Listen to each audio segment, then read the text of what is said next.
हर हर महादेव। 16 सितंबर 2026 से 15 अक्टूबर 2026 तक जुड़ जाइए एक पावन, दिव्य और आत्मा को स्पर्श करने वाली यात्रा से।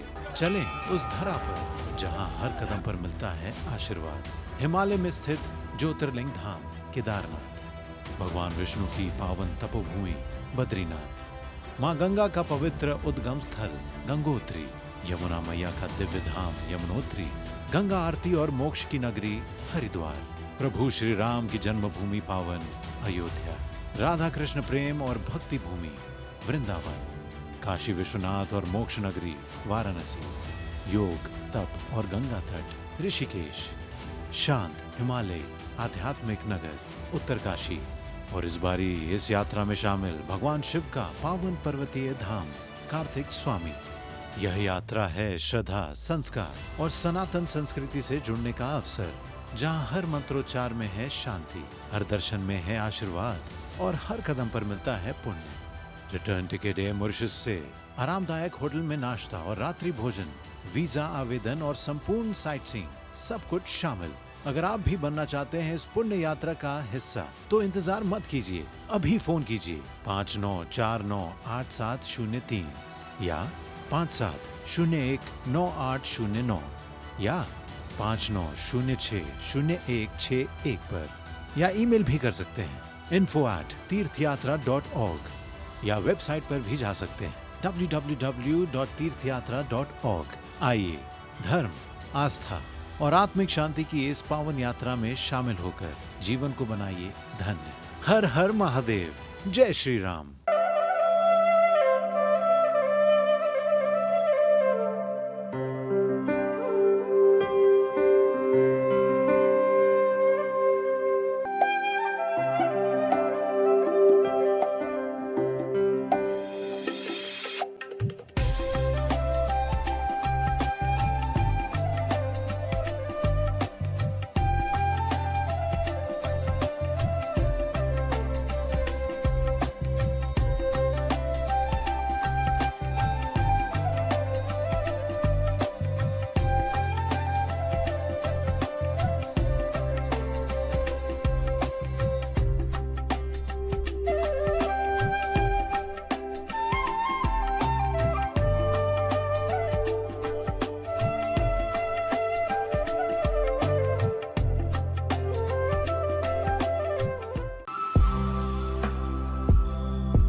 नेपाल की हमारी तीर्थ यात्रा टोली एक नई आध्यात्मिक अनुभूति की ओर अग्रसर थी। जनकपुर और चितवन की स्मृतियों को पीछे छोड़ते हुए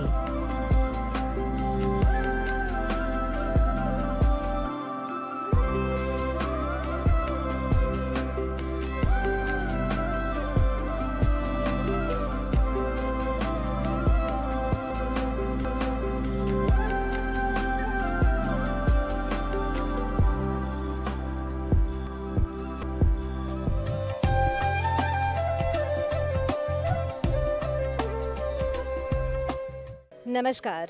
हमारी यात्रा टीम मॉरिशस से होते हुए, जैसे कि आपको पता है कि नेपाल पहुंच चुकी हैं, और चितवन से निकलकर हम पहुंच गए हैं लुम्बिनी। लुम्बिनी यूनेस्को की सूची में शामिल है और ये वही ऐतिहासिक स्थल है जहां पर सिद्धार्थ अर्थात गौतम बुद्ध का जन्म स्थल है।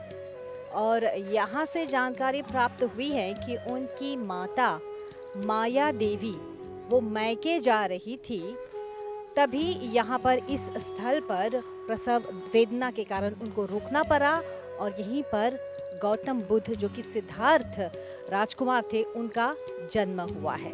तो लुम्बिनी बहुत ही प्रसिद्ध जगह है और दुनिया भर की जो बुद्धिस्ट है वे यहाँ पर अवश्य आते हैं और यहाँ पर गौतम बुद्ध के जन्म स्थल का दर्शन करते हैं।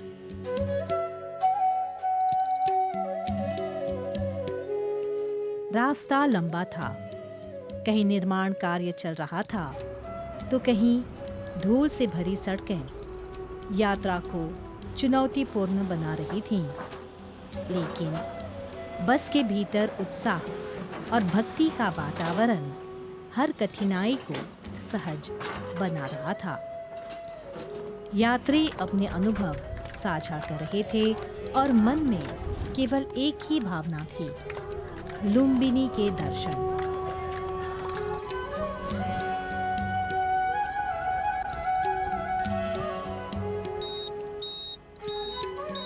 लुम्बिनी की ओर बढ़ती हमारी बस अब नेपाल के तराई क्षेत्र से गुजर रही थी।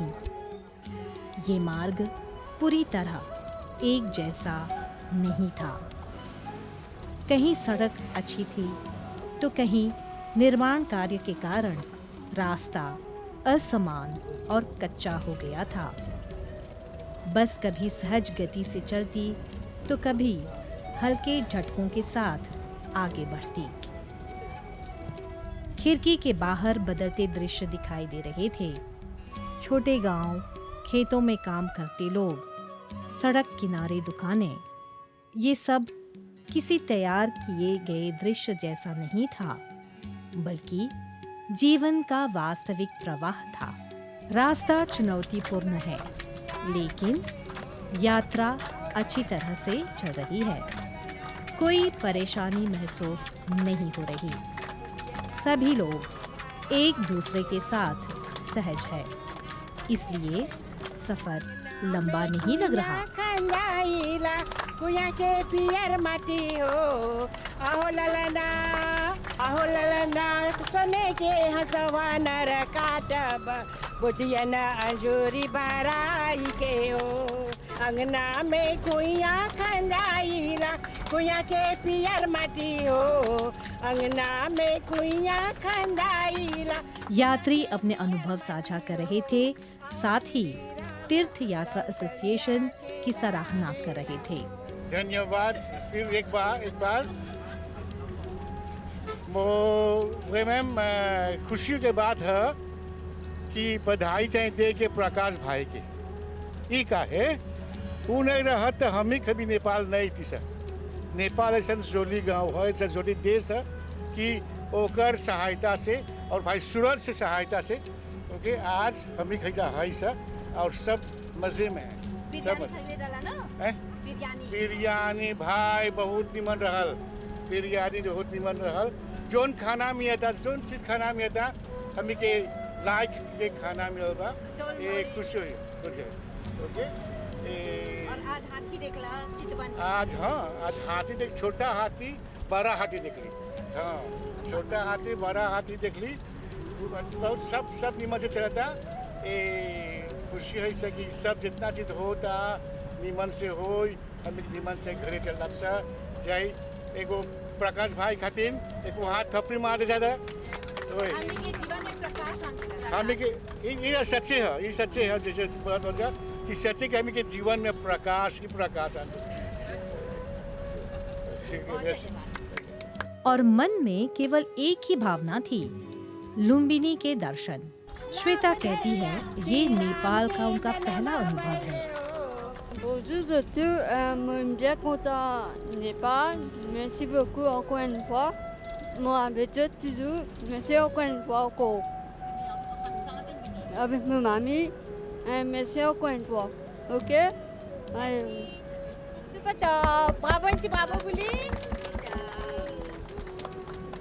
नमस्ते सभी को। ये मेरी पहली यात्रा है नेपाल के यहाँ। हम सभी खुश हुए कि मन हम सब कुछ खाते हैं शरीर के लिए, ये आत्मा के लिए हम कुछ कर रहे हैं।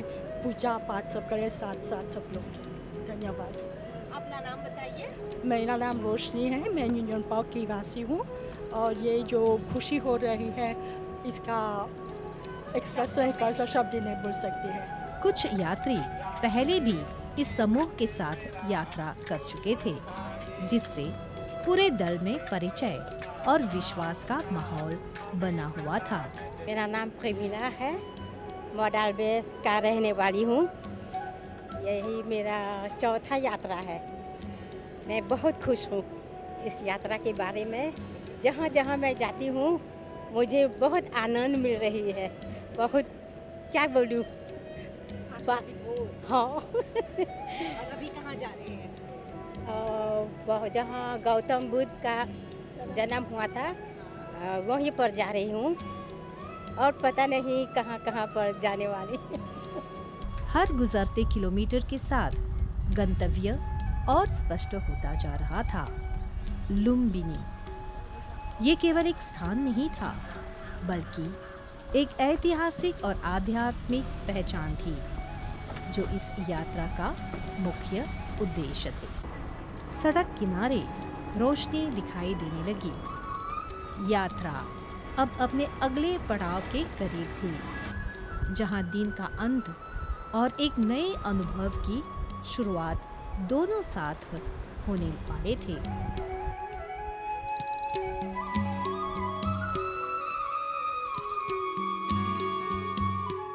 आकाश में सूर्य की लालिमा फैलने लगी थी। हमारी बस लुम्बिनी स्थित होटल द हॉली बर्फ पहुंच गई। यात्रा की थकान चेहरे पर थी, परंतु आंखों में अगले दिन के दर्शन की चमक साफ दिखाई दे रही थी।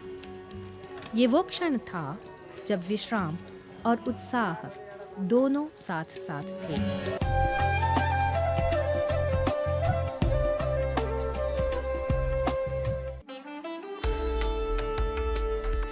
श्रद्धा और संस्कृति से भरी एक दिव्य यात्रा के लिए तैयार हो जाइए। तीर्थ यात्रा association, ministry of health and wellness, MBC और एयर मॉरिशस के सहयोग से आपको आमंत्रण देता है 22 रातें 23 दिन की भव्य तमिलनाडु साउथ इंडिया यात्रा के लिए। 9 नवंबर से 2 दिसंबर 2026 तक इस यात्रा में शामिल हैं चेन्नई, संस्कृति और मंदिरों का शहर, तिरुपति, भगवान वेंकटेश्वर धाम, त्रिची, प्राचीन विरासत नगरी, पलानी, प्रसिद्ध मुरुगन धाम, मदुराई, मीनाक्षी माता की नगरी, रामेश्वरम, पवित्र ज्योतिर्लिंग स्थल, कन्याकुमारी, 3 सागरों का संगम, केरला, प्रकृति और शांति की धरती, मुंबई, सपनों का शहर, आदियोगी, आध्यात्मिक ऊर्जा का केंद्र और मल्लिकार्जुना, पावन ज्योतिर्लिंग धाम। यात्रा में शामिल है होटल में ठहरना, नाश्ता और डिनर, मॉरिशन कुक, संपूर्ण परिवहन, साइट सीइंग और वीजा एप्लीकेशन की सुविधा। ज्यादा जानकारी के लिए फोन कर सकते हैं 59498703 या 57019809 या फिर 59060161 पर। ईमेल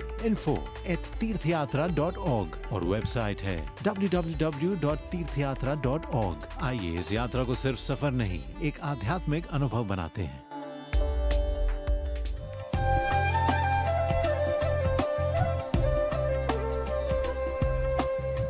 अगली सुबह वातावरण शांत और पवित्र था।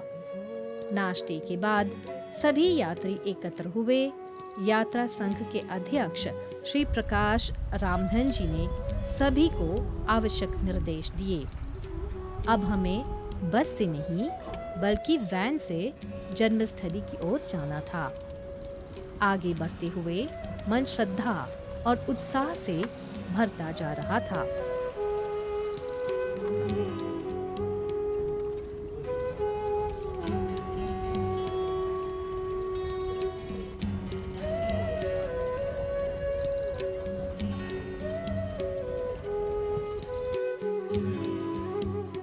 लुम्बिनी पहुंचते ही एक विशाल वृक्ष पर लहराते सैकड़ों रंग बिरंगे ध्वज दिखाई दिए।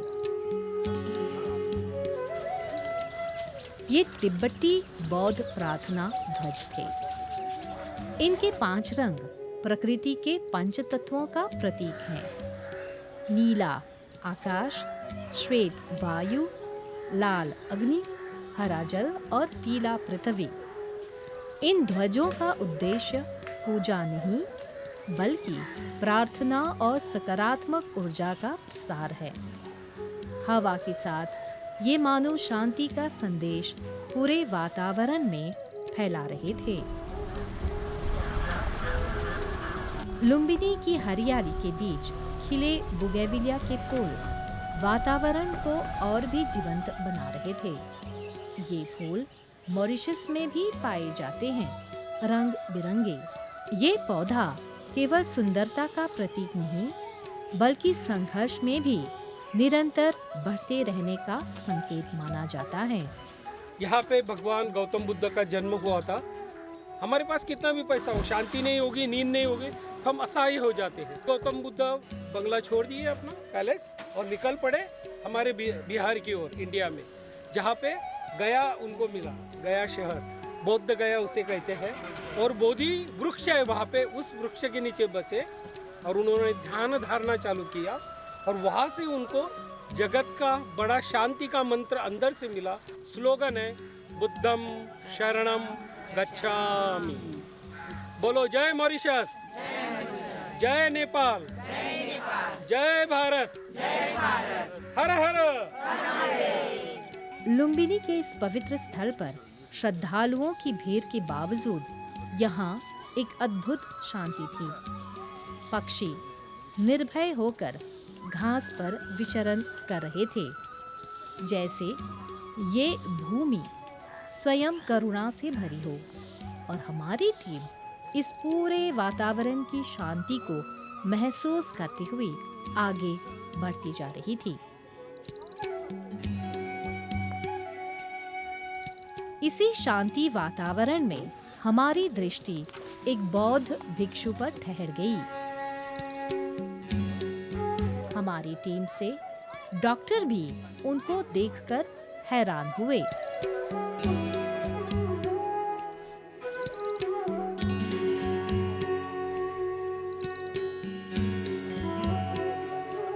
लुम्बिनी को यूनेस्को द्वारा विश्व धरोहर स्थल घोषित किया गया है।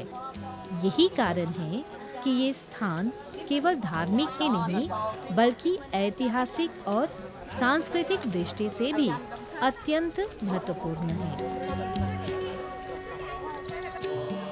मंदिर परिसर से आगे बढ़ते हुए हम उस स्थान की ओर पहुंचे जहां इतिहास अपने सबसे प्रामाणिक स्वरूप में दिखाई देता है। अशोक स्तंभ।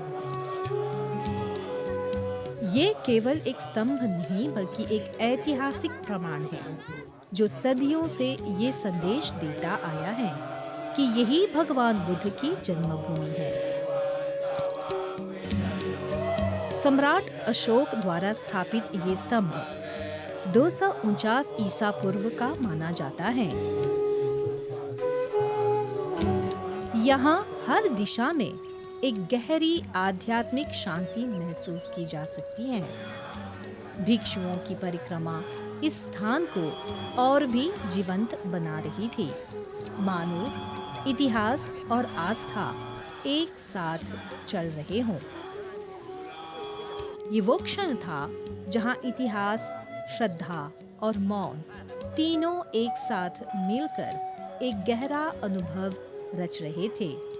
और इसी अनुभव के साथ हम आगे बढ़े उस भूमि की ओर जहां बौद्ध धर्म का आरंभिक इतिहास और भी गहराई से जीवित है।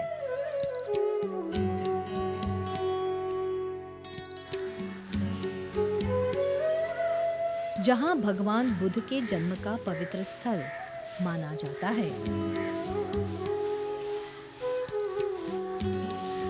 ये बताना तो भूल ही गए कि इस विशाल बगीचे में प्रवेश से पहले जूते चप्पल बाहर उतारने पड़ते हैं और कैमरा उपयोग पर नियंत्रण रहता है। हमारी पूरी टीम कतार में एक एक करके अंदर प्रवेश हुई। बताया गया कि कई देशों के आर्कियोलॉजिस्ट यहाँ अपनी खोज के लिए आ चुके हैं तथा मिले अवशेष इस स्थान की ऐतिहासिकता को और भी पुष्ट करते हैं। यही महारानी माया देवी ने सिद्धार्थ गौतम को जन्म दिया था। यहाँ हर रोज भारी संख्या में इस पवित्र स्थल के दर्शन के लिए लोग आते हैं। मंदिर परिसर के बाहर हमारी भेंट एक बौद्ध भिक्षु से हुई। आप लोग को जैसे देखिए, दो शब्द की बात नहीं, बहुत लंबा सिद्धार्थ गौतम का कहानी बहुत लंबा है। माता ने पहला बच्चा पैदा करने के लिए अपने मैके जा रही थी। लुम्बिनी है ये लुम्बिनी से लगभग पश्चिम में इधर 25 किलोमीटर के दूरी में उनका राजधानी पड़ेगा सिद्धार्थ गौतम का। और माया देवी का मैके यहाँ लुम्बिनी से इधर पूर्व देवदह लगभग 60 किलोमीटर के दूरी में पड़ेगा। माया देवी पहला बच्चा पैदा करने के लिए राजा सिद्धोधन से आज्ञा मांगी कि मैं जाऊंगा अपने मैके अब पहला बच्चा पैदा करने के लिए। राजा सिद्धोधन ने आज्ञा दिया। माता ने 100-200 औरत जेंट्स लेडीज मिला करके अपना पालकी सजवा करके वहाँ से पैदल यात्रा सब लोग चल दिए। उतने समय किसी के घर में एक साइकिल नहीं था, वो समय था। यहाँ पैदल चल दिए। लुम्बिनी के यहाँ से रास्ता था जाने के लिए। यहाँ जब माता ने आई हैं तो बोली हैं थोड़ा मेरा पालकी रोको, थोड़ा मैं रेस्ट करूँगा, उसके बाद निकलेंगे यहाँ से। थोड़ा माता ने रेस्ट किया। यहाँ आके रेस्ट करने के बाद में थोड़ा इधर इस पोखरी में स्नान किया माता ने करके इधर मंदिर के तरफ बढ़ी हैं। तूफान आया, बहुत भयंकर तूफान आया। माता ने साल वृक्ष का डाल एक पकड़ करके सहारा लिया पेड़ का, और उसके बाद सिद्धार्थ गौतम उसी जगह पे पैदा हो गए जहां आप शीशा के अंदर देख के आए हैं। उसी जगह पे उनका पैर गिरा, इसीलिए उसी जगह पे पत्थर का निशान रखा गया है। उसी का हम लोग दर्शन करते हैं, संसार दर्शन करता है। कपिलवस्तु में राजधानी में उनके खबर गया। खबर जाने के बाद में राजा सिद्धोधन हाथी घोड़ा सजा के पूरे खुशी मनाते हुए, बाजा उजा बजवाते हुए, नाचते गाते, दान दक्षिणा देते रास्ते में यहाँ आए लुम्बिनी में माता को, सिद्धार्थ गौतम को, जितने लोग थे सब लोग को लेकर के यहाँ से कपिलवस्तु राजधानी पहुँच गए। और जो इसके अंदर आप लोग देख रहे हैं ये माया देवी टेम्पल है। उनके माता का नाम है माया देवी। सिद्धार्थ गौतम को 2 माता थी, 2 माँ, एक माया देवी, एक प्रजापति गौतमी। सिद्धार्थ गौतम को बीतने के बाद 7 माया देवी सिद्धार्थ गौतम को जन्म देने के बाद 7 दिन के बाद माया देवी को देहांत हो गया। इसके मतलब समझ रही हैं? हाँ, देहांत हो गया। माया देवी अपने बच्चे को सिद्धार्थ प्रजापति गौतमी के गोद में दिया। बोली ये बहन, ये मेरे बच्चे को पाल पोस के बड़ा कर देना। माता को देहांत हो गया। भिक्षु ने बताया कि परिसर में स्थित पवित्र सरोवर के चारों ओर बौद्ध भिक्षु और श्रद्धालु निरंतर परिक्रमा करते हैं। इस सरोवर का महत्व केवल धार्मिक नहीं बल्कि ऐतिहासिक भी माना जाता है। इस पूरे दृश्य में सबसे विशेष बात ये थी कि इतने लोग होते हुए भी यहाँ एक असाधारण शांति बनी हुई थी। ये स्थान देखने का ही नहीं बल्कि अनुभव करने का भी था। एक ऐसी अनुभूति जो शब्दों से परे है। लुम्बिनी का एक विशेष पहलू ये है कि यहाँ केवल इतिहास ही नहीं बल्कि पूरी दुनिया की बौद्ध संस्कृति एक साथ दिखाई देती है। ये स्थान एक अंतर्राष्ट्रीय आध्यात्मिक केंद्र बन चुका है, जहाँ अलग अलग देशों की परंपराएं एक ही परिसर में मिलती हैं। हर मठ अपनी संस्कृति, अपनी वास्तुकला और अपनी पहचान को दर्शाता है, लेकिन सभी का संदेश एक ही है, शांति और करुणा। ये विविधता इस बात का प्रमाण है कि बौद्ध धर्म केवल एक देश या क्षेत्र तक सीमित नहीं, अपितु एक वैश्विक आध्यात्मिक परंपरा है। लुम्बिनी इस वैश्विक एकता का केंद्र बिंदु बन चुका है।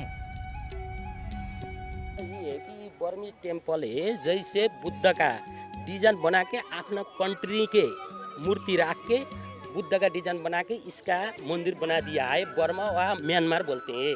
ये कंट्री का नाम बर्मा है। ये लुम्बिनी में पड़ता है, आया रहता है। अब इतने ही है, और क्या बता दें। लुम्बिनी केवल एक स्थान नहीं अपितु एक अनुभव है। शांति, करुणा और आत्मिक जागरण का अनुभव। ये यात्रा हमें ये सिखाती है कि इतिहास केवल किताबों में नहीं बल्कि उन स्थानों पर जीवित होता है जहां आस्था सांस लेती है। और इसी अनुभूति के साथ हमारी ये पवित्र यात्रा आगे बढ़ती है, एक नई सीख, एक नई शांति और एक नई चेतना की ओर। धन्यवाद। नमस्कार।